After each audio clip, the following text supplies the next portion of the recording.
स्वाति लड़कियों की शादी की पहली रात ऑपरेशन थिएटर में लाकर कौन सा ऑपरेशन किया जाता था जानकर आपके रोंगटे खड़े हो जाएंगे। मैं सर झुकाए बैठी थी। मेरे आसपास लड़कियां बेशुमार बैठी हुई थी। कुछ तो मुझसे मजाक कर रही थी और कोई मुझसे मेरे खानदान के बारे में पूछ रही थी। दरअसल मेरा ताल्लुक मुल्तान से था।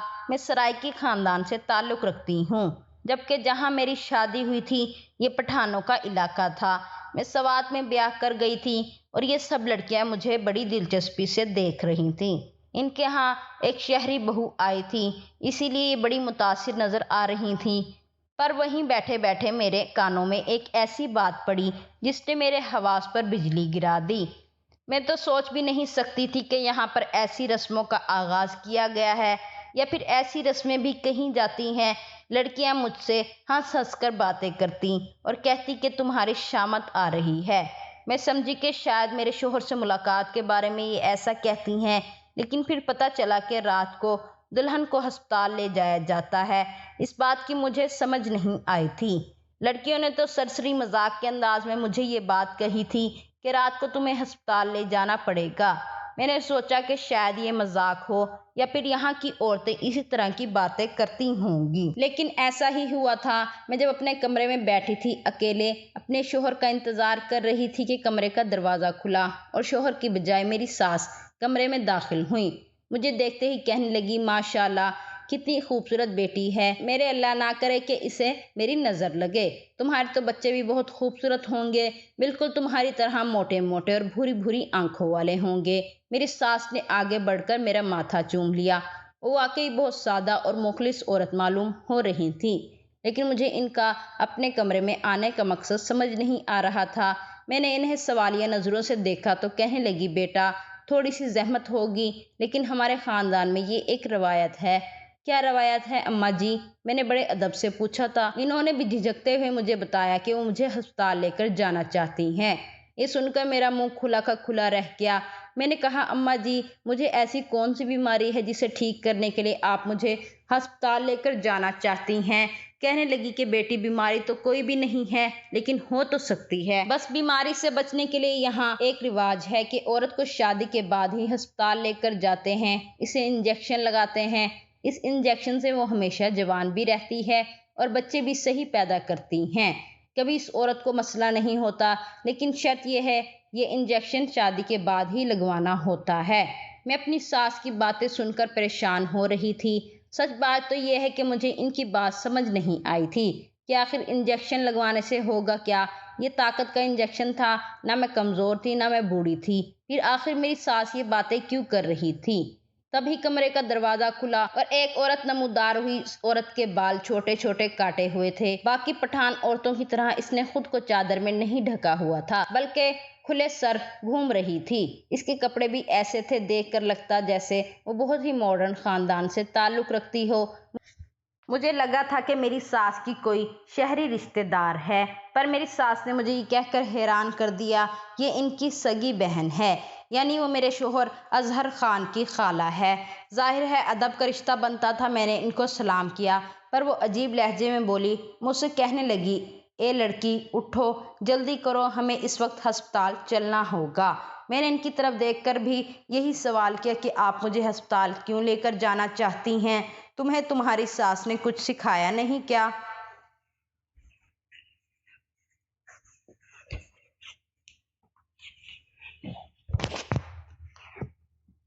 ये हमारे यहाँ की रस्म है, तुम्हें चलना ही पड़ेगा।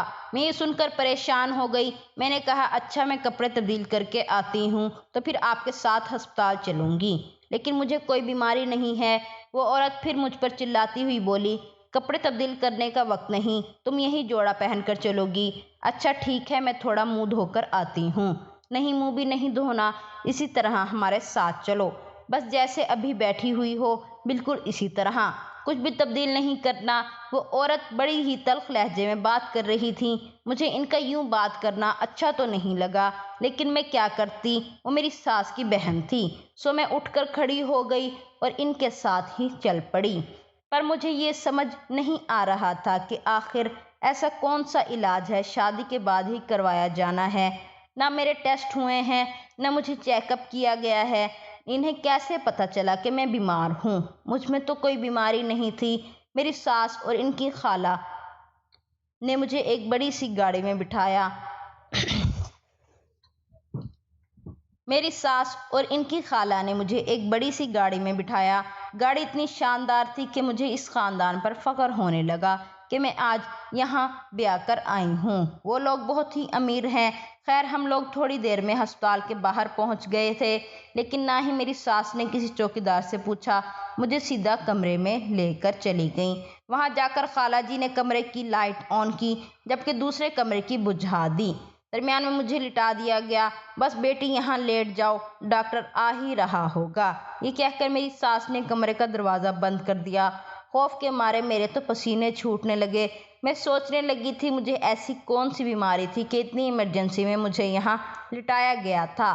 میری ساس تھوڑی دیر کے بعد کافی لے کر آ گئی۔ لو بیٹا یہ کافی لو، اس سے تمہیں آرام آئے گا۔ اماں میں کافی نہیں پیوں گی، میرا بالکل دل نہیں ہے۔ ارے کیسے نہیں پیو گی؟ یہ کافی نہیں پیو گی تو تمہارا الٹرا ساؤنڈ کیسے ہوگا؟ میری ساس کے ساتھ ہی کھڑی ان کی بہن نے بات کہی تھی۔ جی تو الٹرا ساؤنڈ کے لیے کافی پینے کی کیا ضرورت پڑ گئی؟ جی تو الٹرا ساؤنڈ کے لیے کافی پینے کی ضرورت کیا پڑ گئی؟ میں پانی پی لیتی ہوں۔ اس نے غصے سے کہا میں جو کہہ رہی ہوں تمہیں وہی کرنا پڑے گا۔ کافی پیو ورنہ بہت برا ہوگا۔ کافی پینے سے تمہیں پیشاب جلدی آئے گا اور الٹرا ساؤنڈ بھی ہو جائے گا۔ میری ساس کی بہن جن کا نام خان زادی تھا، انہوں نے تقریباً مجھ پر چلاتے ہوئے کہا تو میں نے فٹافٹ وہ کافی کا کپ پی لیا، لیکن منہ لگاتے ہی مجھے کڑوا سا محسوس ہوا۔ جب بھی میں نے اپنے پرس سے آدھی کافی ڈبی میں ڈال لی۔ مجھے معلوم تھا کہ اب وہ ساری کافی مجھے پینا نہیں پڑے گی تو اس کا کوئی اثر بھی نہیں ہوگا۔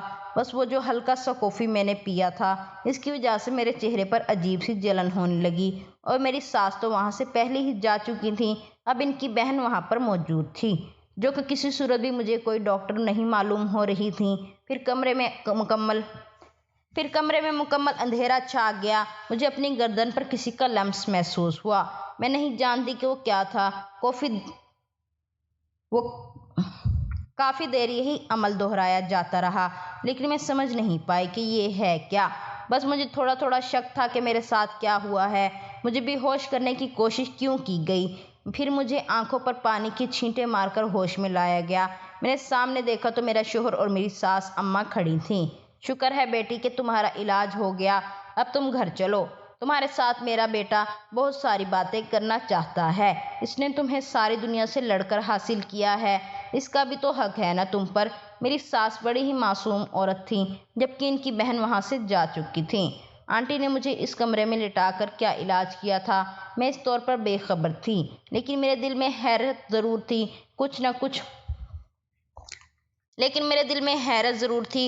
کچھ مناظر میرے ذہن میں محفوظ ہو گئے تھے۔ میں نے دل میں سوچ لیا تھا کہ میں اس رسم کے بارے میں ضرور جانوں گی، کیونکہ نہ ہی میرا الٹرا ساؤنڈ کیا گیا تھا، نہ ہی مجھے کوئی رپورٹ دی گئی، نہ کوئی کاغذات تھے، نہ مجھے دوا دی گئی، نہ میرے جسم پر ٹانکے کا کوئی نشان تھا۔ پھر آخر ایسا کون سا آپریشن ہوا جس کے بارے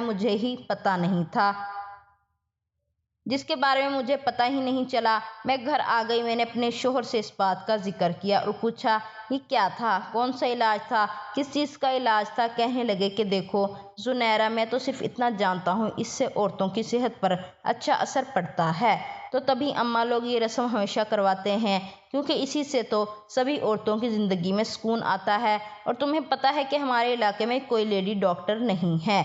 اب جو اماں کی بہن ہے وہ ڈاکٹر ہے، تو ان کی بات ماننے سے ہمیں اگر فائدہ ہوتا ہے تو ان کی بات ہمیں مان لینی چاہیے۔ یہ بات سن کر میں بڑی حیران ہوئی تھی۔ میں نے کہا کہ آپ کو کیسے پتا کہ آپ کی اماں کی بہن ڈاکٹر ہیں؟ وہ تو اس علاقے سے تعلق رکھتی ہیں۔ آپ کی اماں کم پڑھی لکھی ہیں تو وہ بھی کم پڑھی لکھی ہوں گی، آپ نے کیا ان کو تعلیم حاصل کرتے دیکھا ہے؟ میرا شوہر بھی سوچ میں پڑ گیا، بولا کہ نہیں، ایسا تو نہیں ہوا، ہم تو واقعی میں ان کی ڈگری سے واقف نہیں ہیں کہ وہ ڈاکٹر ہیں بھی یا نہیں۔ میں نے کہا کہ صحیح بات ہے، جب آپ کو یہی معلوم نہیں ہے کہ وہ ڈاکٹر ہیں یا نہیں تو پھر ان کے پاس جانے کا کیا تک بنتا ہے؟ میرے شوہر کو فی الحال ان باتوں میں کوئی دلچسپی نہیں تھی۔ وہ مجھ سے باتیں کرنا چاہتا تھا، سو میں بھی خاموش ہو گئی۔ میں نے کہا کہ آپ بالکل فکر نہیں کریں، میں آپ سے دوبارہ اس بارے میں کوئی سوال نہیں کروں گی، لیکن اب آپ ہی مجھ سے وعدہ کریں آپ کبھی مجھ پر شک نہیں کریں گے۔ میں اس معاملے کی تہہ تک پہنچ جاؤں گی۔ بولے کہ ہاں ہاں بالکل صحیح ہے، تم جو چاہو کرو، بس مجھے ان معاملات سے دور رکھو۔ میں صرف تم میں دلچسپی رکھتا ہوں۔ اپنے شوہر کی محبت اور بے تابی دیکھ کر مسکرا دی تھی۔ اگلے دن میں نے اس معاملے کی تہہ میں جھانکنا شروع کر دیا تھا، کیونکہ اگلے دن آنٹی خود ہمارے گھر آئی۔ کہنے لگی کہ بیٹی تم ہمارے گھر چلو، ہم نے تمہاری دعوت کرنی ہے۔ میرا شوہر بھی تیار ہو گیا۔ رات والا وہ پورا سبق بھول گیا تھا، جو بھی میں نے آنٹی کے خلاف باتیں کی تھیں یا جو میں نے کل ان سے محتاط رہنے کا کہا تھا، وہ اس کے ذہن سے جا چکا تھا۔ آنٹی کا اتنا رعب تھا کہ جو بھی ان کی بات سنتا وہ وہی کرتا جو انہیں کہا جاتا۔ خیر سے آنٹی کے گھر ہم نے شام کو ہی جانا تھا۔ میں نے سوچ لیا کہ یہ اچھا ہو گیا، چلو ان کا گھر دیکھنے کا موقع مل جائے گا۔ اسی طرح مجھے معلوم بھی ہو جائے گا کہ دراصل آنٹی خود ہی ایک ڈاکٹر ہیں یا بھی نہیں۔ آنٹی خود ہی ایک ڈاکٹر ہیں یا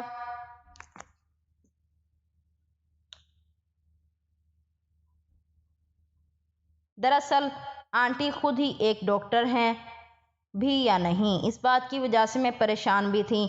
ہم جلدی ہی آنٹی کے گھر پہنچ گئے۔ کیا تھا یہ محل تھا جسے دیکھ کر میرے حیرت کے مارے منہ کھلا کا کھلا رہ گیا۔ اب میں سمجھی تھی کہ سب لوگ ان کی عزت کیوں کرتے تھے۔ ہم لوگ جب اندر داخل ہوئے، ایک ایک چیز بہت زیادہ نفاست اور خوبصورتی کے ساتھ رکھی گئی تھی۔ کافی زیادہ مہنگی چیزیں وہاں پر تھیں، جنہیں دیکھ کر مجھے لگا کہ آنٹی واقعی ایک بہت امیر عورت ہیں۔ میں نے اپنی ساس سے کہا آپ کی بہن تو لاکھوں میں کماتی ہے، سرجری جو کرتی ہیں لڑکیوں کی آپریشن کی۔ میری ساس کانوں کو ہاتھ میں لگانے لگی۔ خدا کا خوف کرو بیٹی، میری بہن کسی سے پیسہ نہیں لیتی، 1 روپیہ نہیں لیتی، علاج کرنے کا تو وہ یہ کام مفت میں کرتی ہے۔ یہ بات سن کر میں ہکا بکا رہ گئی تھی۔ جب لوگ ان کو پیسے ہی نہیں دیتے تو آخر یہ دولت کہاں سے آئی؟ میں نے کہا کہ یہ دولت ان کو ان کے شوہر کی طرف سے ملی ہے، لیکن جب میں آنٹی کے شوہر سے ملی تو وہ بھی ایک معمولی سا آدمی تھا۔ اسے دیکھ کر کہیں سے بھی نہیں لگتا تھا کہ وہ لاکھوں کروڑوں کی اس جگہ کا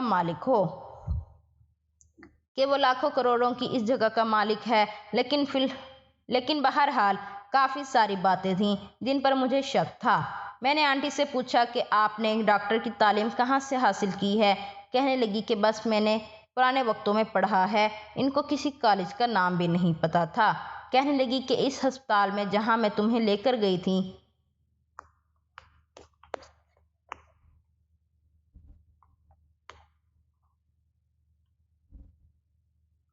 وہاں میرے جاننے والے بہت ہیں۔ میں ایک ڈاکٹر کے طور پر کام کرتی ہوں، میرا وہاں پر ایک آفس بھی ہے۔ یہ بات سن کر میرے ذہن میں کھٹکا سا ہوا۔ میں نے ٹھان لی کہ میں اس ہسپتال میں جا کر ضرور پتہ لگاؤں گی کہ آنٹی یہاں کیوں آتی ہیں۔ دعوت کے دوران ہی آنٹی نے میری ساس سے ایک ایسی بات کی جو میرے ذہن میں چپک کر رہ گئی۔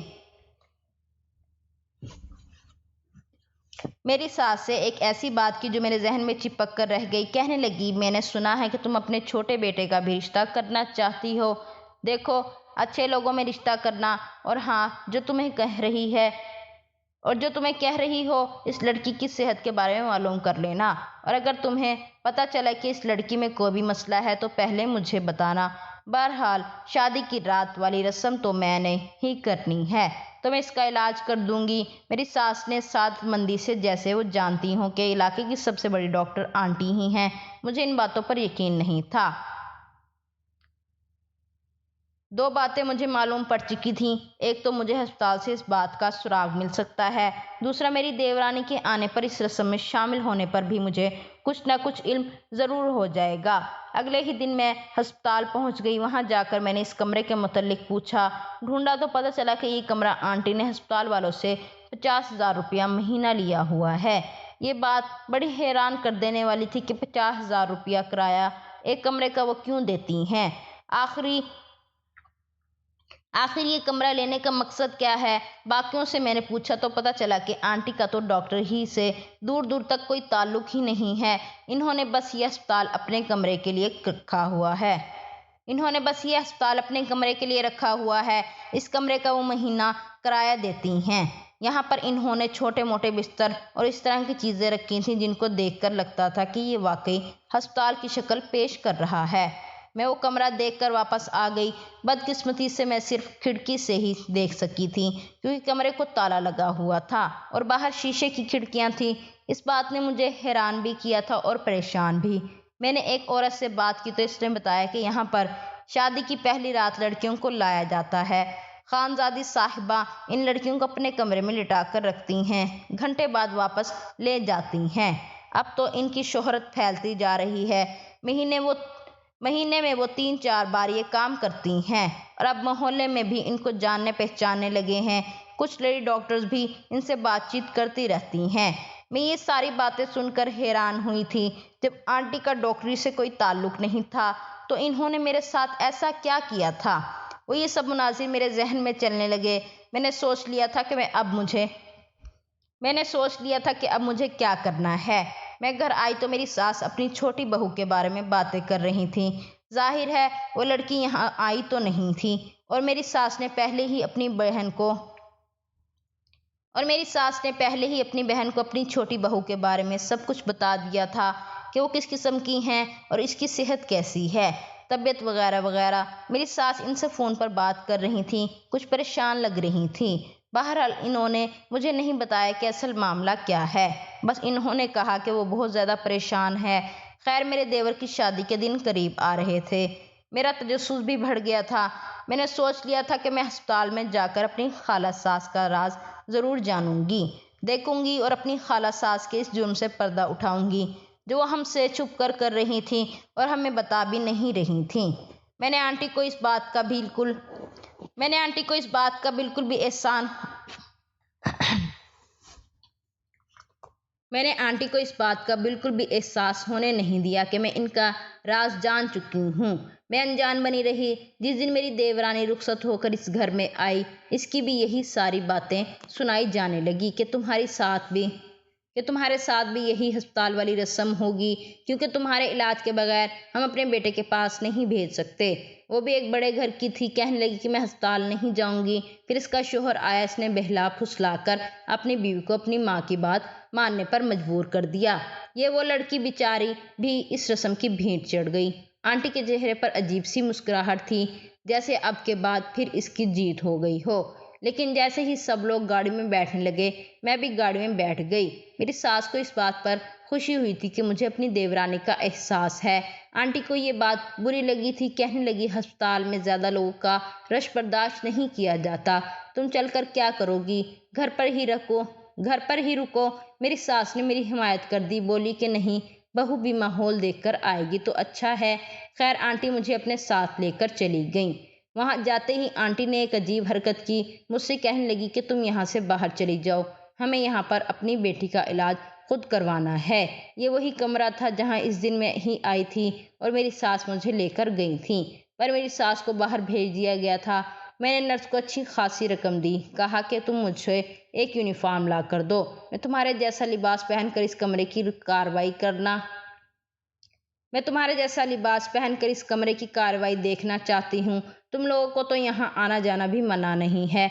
नर्स 20,000 रुपये लेकर आसानी से ये काम करने पर राजी हो गई। मैं जल्दी से इसका यूनिफॉर्म पहनकर अंदर आई। इस कमरे में मौजूद एक पर्दे के पीछे छुप गई। मैंने देखा आंटी लड़की को बेहोश करने के बाद इसके साथ जो कर रही हैं वो होश उड़ा देने वाला था। अब मैं समझी थी कि आंटी इतनी अमीर क्यों थी। इस घर में कीमती सोफे और फर्नीचर कहाँ से आया था? ऐसा काम जिसका इंसान ख्वाब में भी नहीं सोच सकता। इनके पास एक और लड़की खड़ी थी जो कि दुल्हन को पहनाए जाने वाले जेवरात उतार कर इसे नकली जेवरात चढ़ा रही थी। करते करते इन्होंने बिल्कुल वैसा ही दूसरा जेवर दुल्हन को पहना दिया। ऐसा लग रहा था जैसे दुल्हन के साथ कुछ भी नहीं हुआ, लेकिन वो तो लुट चुकी थी। इसका कीमती खजाना इससे छीन लिया गया था। ये बात ना ही मेरी सास को पता थी, ना गांव में कानो कान किसी को इस धंधे की खबर हो सकी। आधे घंटे में इनका ऑपरेशन मुकम्मल हो गया। ये मेरी देवरानी बेचारी को होश में लाकर बाहर खड़ा कर दिया गया। वो भी वो दूसरे लिबास में थी। बस इस जेवर के साथ अस्पताल लाया गया और ऑपरेशन किया गया और फिर घर भेज दिया गया। मैं ये सारी बातें जान चुकी थी, पर मैं ये बात अपनी सास को कैसे समझाती। मैंने इन्हें कहा था तो कहने लगी, तुम झूठ कह रही हो, अपना जेवर मेके वालों को देकर नकली चढ़ा लिया होगा, इसलिए तुम ये बातें कर रही हो। मैंने कहा, आपको अगर यकीन ना आए तो आप बाकी सब औरतों को जिनके साथ ये रस्म हुई है इनका जेवर जाकर चेक करवा लें। आपको पता है यहाँ पर लोग 15-16 सोना चढ़ाते हैं।